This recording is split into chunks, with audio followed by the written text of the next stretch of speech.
जय हिंद दोस्तों, स्वागत है आप सभी का विजडम एजुकेशन पे। आज 10 दिसंबर 2021 है। दैनिक जागरण के राष्ट्रीय संस्करण का कंप्लीट न्यूज एनालिसिस करेंगे। देखो 10 दिसंबर का दिन फेमस क्यों है? क्योंकि 10 दिसंबर 1948 को 10 दिसंबर 1948 को संयुक्त राष्ट्र मानवाधिकार घोषणा पत्र पे शुरू किया गया था, लागू किया गया था। इसलिए 10 दिसंबर को इंटरनेशनल ह्यूमन राइट डे मनाया जाता है। 10 दिसंबर को मानवाधिकार दिवस मनाया जाता है, इसलिए 10 दिसंबर काफ़ी फेमस है। चलिए डिस्कशन स्टार्ट करते हैं, लेकिन उससे पहले हमारे चैनल पर नए हैं तो सब्सक्राइब कर दें, अपने दोस्तों के साथ, कलीग के साथ इसे शेयर कर दें। कोई क्वेश्चन पूछना चाहते हैं, कोई सुझाव देना चाहते हैं, कमेंट सेक्शन में दे सकते हैं। और जिन लोगों ने हमारे टेलीग्राम चैनल को ज्वाइन नहीं किया है, जाकर के ज्वाइन कर लें। विजडम एजुकेशन के ही नाम से हमारा टेलीग्राम चैनल है। या तो आप टेलीग्राम चैनल पे जाओगे, वहाँ पे विजडम एजुकेशन सर्च करोगे, हमारा चैनल मिल जाएगा, या लिंक आपको डिस्क्रिप्शन में मिल जाएगा, वहाँ से भी आप हमारे चैनल पे जा सकते हैं। कोई भी इन्फॉर्मेशन मुझे देना होता, मान लो किसी दिन मुझे क्लास नहीं करनी है, या कोई एक्स्ट्रा इन्फॉर्मेशन देना होता मुझे, या मान लो कोई करेंट अफेयर मुझे प्रोवाइड करना होता, कोई न्यूज़ आर्टिकल मुझे अच्छा लग गया, वो मैं वहाँ पे डाल दिया, या दैनिक जागरण के राष्ट्रीय संस्करण का PDF देना होता है, तो वो मैं सब टेलीग्राम चैनल पे अपलोड कर देता हूँ। इसलिए आप लोग टेलीग्राम चैनल जरूर जा करके ज्वाइन करें। और साथ ही साथ दैनिक जागरण के राष्ट्रीय संस्करण का जो PDF होता है, उस PDF को आप लोग डाउनलोड करके रख लें। चूँकि PDF मैं बहुत दिन तक अपने चैनल पर नहीं रख सकता हूँ, मैक्सिमम एक सप्ताह तक मैं PDF रखूँगा, उसके बाद मैं डिलीट कर दूँगा। उसका रीज़न है कि हो सकता है मेरे चैनल को, टेलीग्राम चैनल पे कॉपी स्ट्राइक आ सकता है, कॉपीराइट स्ट्राइक आ सकता है। इसलिए आप लोग ज्वाइन करने के साथ ही साथ टेलीग्राम चैनल पे जो PDF होगा दैनिक जागरण के राष्ट्रीय संस्करण का, उसको डाउनलोड करके अपने डिवाइस में रख लें, अपने मोबाइल में रख लें। फर्स्ट पेज पे जो न्यूज़ है, मुझे आपके साथ डिस्कस करना सबसे इम्पॉर्टेंट न्यूज़ यह है। देखो इसको लेकर के मैं लगातार डिस्कस करता हूँ। एक तो CBI संस्थान और एक ED संस्थान, दोनों ही लगातार चर्चा में रहता है, और लगभग वर्ष भर आपको चर्चा मिल जाएगा दोनों ही संस्थान का, CBI का, ED का। और एक एक्स्ट्रा नाम मैं लूँगा जो अभी खास करके अधिक चर्चा में है, NCB, नारकोटिक्स कंट्रोल ब्यूरो। अब क्या किया गया है कि CBI के कार्यकाल को और ED के कार्यकाल को, दोनों को 5 वर्ष करने का जो है लोकसभा में मुहर लग गया है, यानी लोकसभा में प्रस्ताव पारित हो चुका है। अब देखो कुछ बेसिक जानकारी जो ED के बारे में आपको पता होना चाहिए। ED मतलब होता है इन्फोर्समेंट डायरेक्टरेट, प्रवर्तन निदेशालय। ED की स्थापना हुआ था 1 मई 1956 को, 1 मई 1956 को ED की स्थापना किया गया था। और इसकी स्थापना किया गया था फेरा एक्ट 1947 के द्वारा, FERA, फेरा एक्ट आया था 1947 में। उसी एक्ट के माध्यम से ED की स्थापना 1956 में 1 मई को किया गया था। फेरा मतलब होता है फॉरेन एक्सचेंज रेगुलेशन एक्ट, विदेशी मुद्रा विनियम अधिनियम होता है। अब देखो जो सबसे इम्पॉर्टेंट फैक्ट है ED के बारे में आपको याद रखना है कि ED अगर कोई एक्शन लेगा, जैसे कल जैकलिन फर्नांडिस पे एक्शन लिया गया, उसको गिरफ्तार किया गया, तो 2 ही एक्ट है जिसके उल्लंघन में एक्शन लिया जाता है ED के द्वारा। एक तो फेमा एक्ट 1999 है, और दूसरा है PMLA, prevention of money laundering act 2002। इसी दोनों एक्ट का उल्लंघन होगा तभी जाकर के ED एक्शन लेगा, अदरवाइज ED एक्शन नहीं लेगा। तो ये बेसिक जानकारी है। अब ED के जो निदेशक होंगे उसका कार्यकाल 5 वर्ष के लिए कर दिया जाएगा। अब देखो CBI के बारे में जो आपको पता होना चाहिए, CBI ना तो संवैधानिक संस्था है और ना ही सांविधिक संस्था है, ना तो लीगल बॉडी है, ना ही कॉन्स्टिट्यूशनल बॉडी है, ना तो संविधान में इसका जिक्र है, ना संसद के किसी एक्ट के माध्यम से इसकी स्थापना किया गया। CBI गृह मंत्रालय के तहत नहीं आता है, CBI कार्मिक मंत्रालय के तहत आता है। ये भी याद रखें, कई बार क्वेश्चन पूछा जाता है CBI किस मिनिस्ट्री के तहत आता है। कई सारे लोगों को लगता है कि CBI गृह मंत्रालय के तहत आता है, जो कि गलत है। अब देखो CBI की स्थापना ना तो किसी संसद के एक्ट के माध्यम से किया गया, तो सवाल ये उत्पन्न होता है कि CBI को शक्ति कैसे प्राप्त है, CBI छापा कैसे कहीं मारती है, कहीं जाकर के किसी व्यक्ति पे एक्शन लेने का काम CBI कैसे कर लेती है। तो उसका रीजन है कि CBI को जो शक्ति प्राप्त है छापा मारने का या अन्य शक्ति प्राप्त है, वो है DSP एक्ट 1946 के द्वारा, दिल्ली स्पेशल एस्टेब्लिशमेंट एक्ट 1946 के द्वारा CBI को शक्ति प्राप्त है। अब देखो CBI के जो निदेशक होते हैं, CBI के निदेशक का प्रावधान जो है इनिशियली इसी एक्ट के द्वारा किया गया था, DSP एक्ट के द्वारा जो है CBI के निदेशक का प्रावधान किया गया था। लेकिन जब लोकपाल बिल आ गया 2014 में, तो उसके बाद सीबीआई के निदेशक की नियुक्ति का प्रावधान जो किया गया है वो लोकपाल अधिनियम के द्वारा किया गया। और सीबीआई के निदेशक की जो नियुक्ति होगी, उस नियुक्ति को बेसिकली एक समिति के सुझाव के द्वारा किया जाएगा। ये समिति को लीड करेंगे प्राइम मिनिस्टर, और इस समिति में जो है, जो संसद है या लोकसभा के जो मुख्य विपक्षी दल के नेता होंगे वो होंगे, और साथ ही साथ भारत के CGI chief justice of India होंगे। या तो चीफ जस्टिस ऑफ इंडिया खुद रहेंगे या अपने किसी रिप्रेजेंटेटिव को भेज देंगे, और यही कंडीशन होता है, विपक्ष के नेता या विपक्षी नेता खुद रहेंगे या किसी अपने रिप्रेजेंटेटिव को भेज देंगे। तो ये जो है बेसिकली ये समिति चयन करेगी सीबीआई निदेशक की। अब देखो, सीबीआई निदेशक का जो कार्यकाल था, वो कार्यकाल का प्रोविजन किया गया था सीवीसी एक्ट 2003 द्वारा। सेंट्रल विजिलेंस एक्ट 2003 द्वारा सीबीआई के निदेशक का कार्यकाल पहले 2 वर्ष का था, पहले 3 वर्ष का था, सॉरी। अब इसको एक्सटेंड करके 5 वर्ष का कर दिया गया। तो सीबीआई में बड़ा कॉम्प्लेक्स कंडीशन है। सीबीआई को शक्ति प्राप्त है कहीं और से, सीबीआई के निदेशक की नियुक्ति किसी एक्ट से होती है, और सीबीआई के जो निदेशक का कार्यकाल है वो तय होता है किसी और एक्ट से।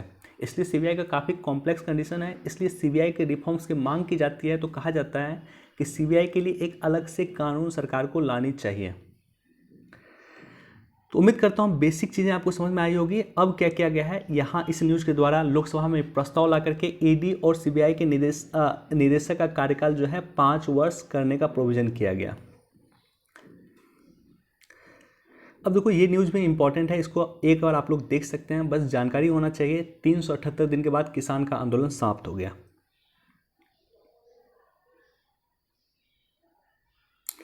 सेकेंड पेज पे हमारे पास कोई न्यूज़ नहीं है। थर्ड पेज पे ये न्यूज़ है, ये काफ़ी इंपॉर्टेंट न्यूज़ है।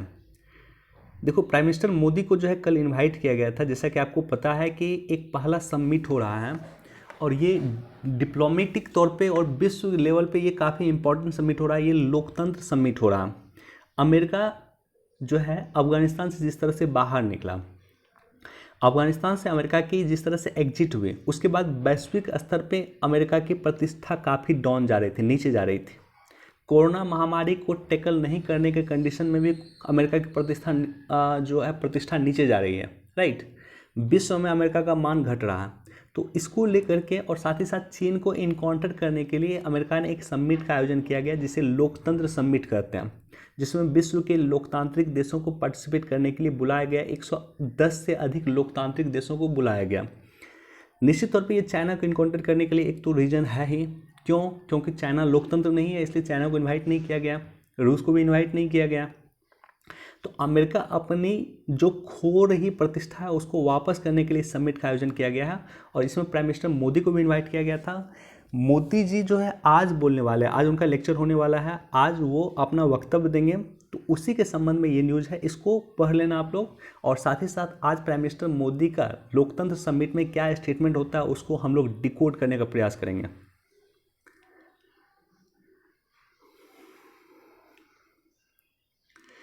देखो, एक बार देख सकते हैं इसको, बहुत ज़्यादा इंपॉर्टेंट मुझे दिख नहीं रहा है। और साथ ही साथ ये न्यूज़ तो काफ़ी इंपॉर्टेंट है, लेकिन अभी तक इस पर कुछ किया नहीं गया। महिला विधेयक को लेकर के बहुत पहले 2008 में भी इनफैक्ट महिला विधेयक को लेकर के प्रस्ताव राज्यसभा में पारित किया गया था, लोकसभा में खारिज हो चुका है। क्या मांग है? मांग यह है कि महिलाओं की संख्या को बढ़ाया जाए लोकसभा में। आपने देखा होगा कि किसी भी स्टेट गवर्नमेंट में देख लो, बिहार में देख लो आप, स्थानीय स्वशासन में 50% महिलाओं को आरक्षण दे देगी सरकार, लेकिन सरकार कभी भी विधानसभा में महिलाओं को आरक्षण नहीं देगी। विधानसभा में 10% भी आरक्षण महिलाओं को नहीं देगी, राइट। इसी तरह से देखोगे संसद में भी इनफैक्ट कोई आरक्षण नहीं महिलाओं के लिए। महिलाओं अपने मेरिट पे आ सकती है, कोई आरक्षण का प्रोविज़न नहीं किया गया।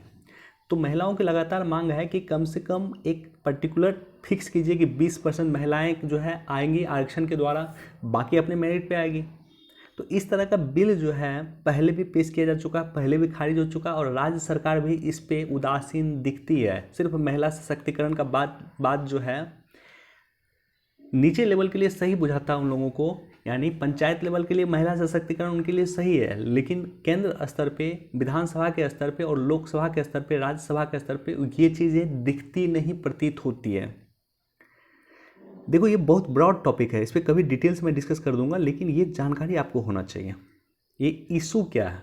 इशू ये है कि महिलाओं के आरक्षण दिया जाए, लोकसभा में भी, राज्यसभा में भी और विधानसभा में भी। आप महिलाओं को सिर्फ जो है स्थानीय स्वशासन जो होता है, मुखिया का चुनाव होता है, उसमें आरक्षण देते हैं, हमें उससे काम नहीं चलेगा।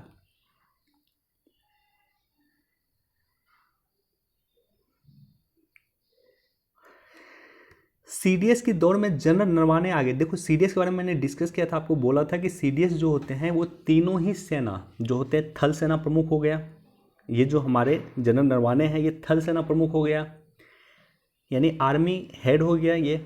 उसके बाद वायु सेना प्रमुख हो गया, और उसके साथ हमारे नौ सेना प्रमुख हो गया, नेवल हेड हो गया। ये तीनों ही हेड में एक हेड का चुनाव किया जाता है, और वो होते हैं भारत के सीडीएस। तो इस दौर में अभी सबसे एक्सपीरियंस होल्डर जो है तीनों पोस्ट में अगर आप देखोगे तो सबसे एक्सपीरियंस होल्डर जनरल नरवाने हैं, और जनरल नरवाने को इसलिए सीडीएस के दौर में वो सबसे आगे हैं। देखो एक इंटरेस्टिंग ये है कि जो आखिर इतना वीआईपी जो चॉपर है वो एक्सीडेंट कैसे कर गया, और इसकी पता लगाने के लिए जो प्रोविज़न किया गया। देखो यहाँ विमान दिख रहा है ना, ये विमान का जो पीछे वाला पार्ट है, यहाँ पे एक बॉक्स होता है जिसको कहते हैं ब्लैक बॉक्स कहते हैं। हालांकि इसका नाम भले ही ब्लैक बॉक्स है, लेकिन ये ब्लैक होता नहीं है। बहुत पहले ये ब्लैक होता था, इसलिए इसका नाम ब्लैक बॉक्स पड़ा था। ये विमान के पीछे लगाया जाता है, इसलिए पीछे लगाया जाता है कि नॉर्मली विमान जब जलती है, मान लो एक्सीडेंट होगा, तो ये पीछे वाला पार्ट नहीं जलता, राइट। और इसको बहुत हाई सिक्योरिटी में रखा जाता है। यहाँ पे दिया हुआ है कि एल्युमिनियम वगैरह के डब्बे में रखा जाता है, 1000 डिग्री सेंटीग्रेड भी हो जाएगा तो भी ये मेल्ट नहीं करेगा। अब ब्लैक बॉक्स का काम क्या है? ब्लैक बॉक्स का काम यह है कि कॉकपिट में, मान लो कॉकपिट होता है जहाँ पे पायलट बैठते हैं, वहाँ पे कोई कन्वर्सेशन होता है तो वो भी वो रिकॉर्ड करता है। किसी भी तरह का कोई भी जो रिकॉर्डिंग होता है वो सारा का सारा जा करके स्टोर हो जाता है आपको ब्लैक बॉक्स में। कॉकपिट का जो आवाज़ होती है, बातचीत होती है, या किसी भी तरह का मान लो अगर कोई एक्टिविटी हुआ तो वो सारा का सारा रिकॉर्डिंग हो जाता है आपको। या मान लो कि रूट कौन सा डिसाइड किया गया था, किस रूट में हमें जाना था, कैसे गया, वेदर का कंडीशन क्या है, सारा का सारा डाटा रिकॉर्ड हो जाता है आपको ब्लैक बॉक्स में। तो फाइनली ब्लैक बॉक्स मिल चुका है इस चॉपर का, और अब यह तय किया जाएगा, ये डिसाइड किया जाएगा, इसकी पता लगाई जाएगी कि आखिर किन कंडीशन में ये दुर्घटना हुई है और इसका कौन कौन दोषी है। क्या इसमें कोई इंटरनेशनल साजिश है, क्या अंतर्राष्ट्रीय साजिश भी है?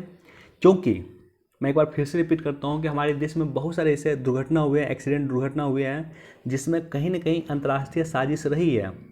होमी जहांगीर भाभा, इनका भी एरोप्लेन जो है एक्सीडेंट हो गया था, क्रैश हो गया था। अगर ये जिंदा होते, होमी जहांगीर भाभा जिंदा होते, तो भारत 1960 के दशक में या 1950 के दशक में ही एटम बम बना लेता। अब सोचो 1950 के दशक में एटम बम बना लेता तो आज भारत विश्व का सबसे पावरफुल देश में से एक होता। आज न्यूक्लियर सप्लायर ग्रुप का जो हमें याचना करनी पड़ रही कि हमें न्यूक्लियर सप्लायर ग्रुप का सदस्य बनाइए, हम आराम से इसके सदस्य भी होते हैं, राइट। तो बहुत सारा जो ऐसी इस तरह के एरोप्लेन एक्सीडेंट हुआ है भारत में, उसमें कहीं ना कहीं कॉन्स्पायरेसी रही है। होमी जहांगीर भाभा को भी मारा गया था, ये बात प्रूफ हो चुकी है।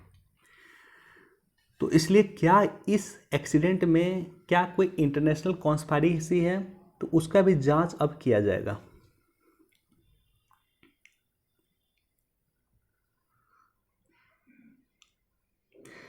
देखो इसको पढ़ लेना, बेसिकली आप लोग पढ़ लेना, लेकिन इसी से संबंधित एक न्यूज़ मैं नीचे डिस्कस कर रहा हूँ आपसे, ये कृषि निर्यात को लेकर के।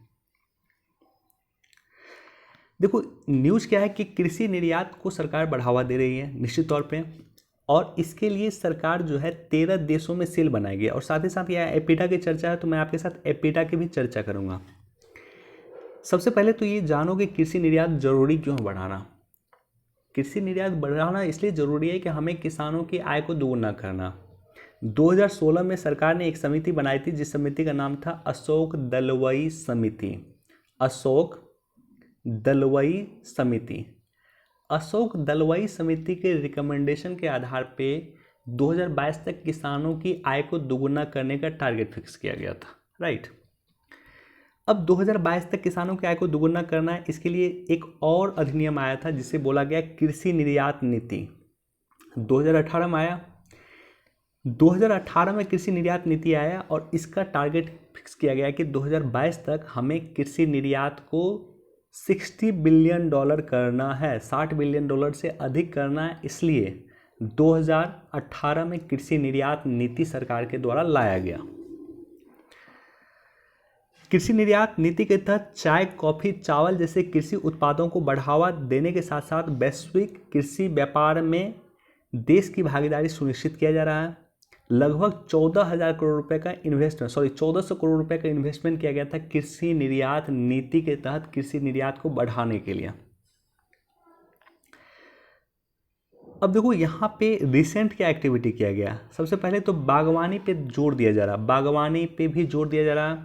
उसके बाद चावल के एक्सपोर्ट में भारत विश्व में नंबर 1 है। याद रख लेना, यूपीएससी ने क्वेश्चन पूछा था, चावल के एक्सपोर्ट में विश्व में नंबर 1 भारत है। हालांकि उत्पादन में विश्व में नंबर 1 नहीं है, उत्पादन में विश्व में नंबर 2 पे है क्योंकि चीन हमसे आगे है, लेकिन एक्सपोर्ट में भारत विश्व में नंबर 1 पे है।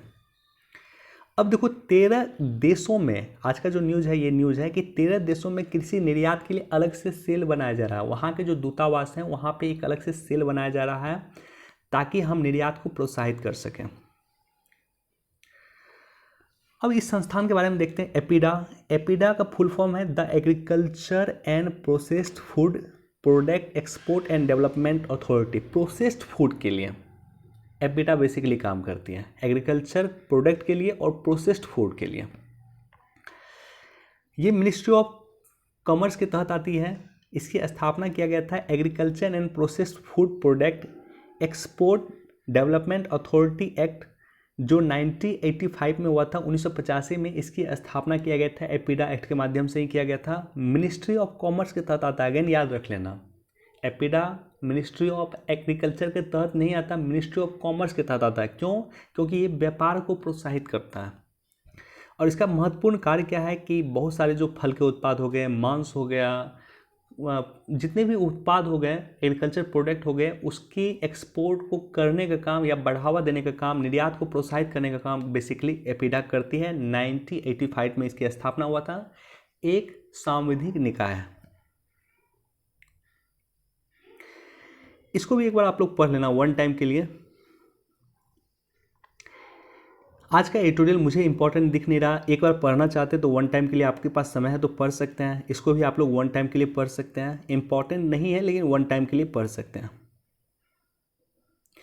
देखो ये न्यूज़ के बैकग्राउंड में बस मैं आपको एक बात बता देता हूँ कि पटना के निकट कुकरी बिगहा एक गांव है।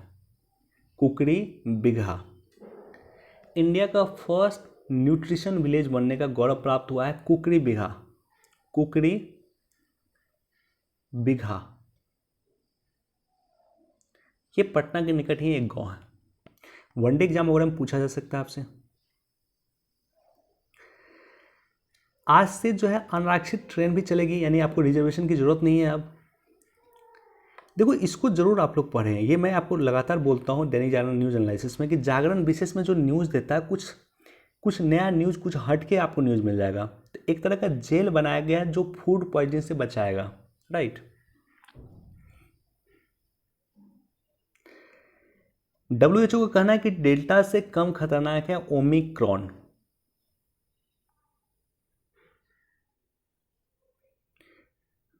चीन को ग्वादर में सैन्य बेस का नहीं दिया प्रस्ताव, भारत के लिए तो एक अच्छा खबर है, लेकिन मुझे पाकिस्तान के स्टेटमेंट पर हमें भरोसा नहीं है और कहीं न कहीं मिलिट्री यूज कर सकता है चीन।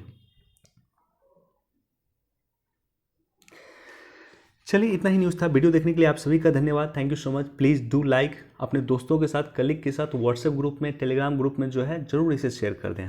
धन्यवाद।